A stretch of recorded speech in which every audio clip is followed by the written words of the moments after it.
All right, so the last 6 months, and maybe a little bit before that, we started getting a lot of questions from clients and prospects about AI, um, and questions like, is it still worth doing traditional SEO? What do we need to do differently? How do we capitalize on the AI results? Lots of questions like that. So in this video, I'm just going to talk briefly around how AI is impacting SEO and e-commerce SEO specifically, and what we're doing about it. So when I'm talking about AI uh, in this regard, generally what I'm talking about is AI overviews from Google and alternatives to Google search like ChatGPT, Perplexity. Like if people are using those instead of Google search. So it's kind of broadly speaking a three-step plan that we have to kind of make sure we're on top of this stuff and dealing with it. So the first thing is we're trying to track as much as possible. So the first and most obvious thing to track that we can track at the moment is AI overview mentions. Um, so how often across our clients on a per client basis, when there is an AI overview presence, are they featured in that? The traditional SEO tools are starting to roll this kind of thing out. So wherever we can do that, we track that.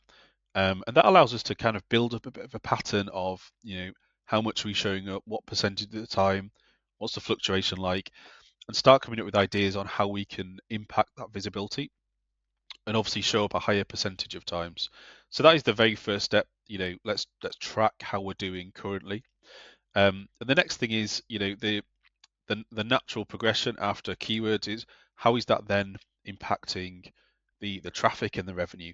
So we have a revenue reporting dashboard for all our clients, and this is two new tables we've just added to all of those reports. One here I'll talk about is the bottom one. So this is the sessions we're getting from anything AI. So again, that is AI overviews, Perplexity, ChatGPT, all those similar kind of alternatives that people might be using these days. And this is tracking the sessions we're getting from them.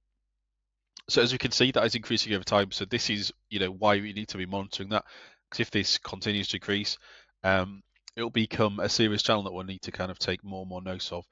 As it stands at the moment, this is still a tiny, tiny percentage of all of the channels. Really, it's still smaller than like social media and that kind of thing. For example, organic social media, that is. Um, then here, this top chart is revenue. So, this particular client has only a tiny bit of revenue from AI, AI search. Um, some of the clients have some more meaningful revenue from AI. Um, so yeah, so at this point in time, we're just getting visibility of right how much traffic are we driving from those sources, how is that impacting revenue, and as these grow, we start doing more and more to be included more, get more traffic and revenue from those sources. So here's a kind of summary of our plan of attack. So we're monitoring the visibility we have, we're monitoring the traffic we're getting, the revenue we're getting from AI search, um, and then based on that, we're rolling out small tests to impact and measure um, the gain we can potentially get from those. So for example, if we see a keyword that's kind of fluctuating in the AI overview results, we'll go right. What test can we roll out to try and get more consistent visibility in there, and we'll see how that impacts the traffic and the revenue.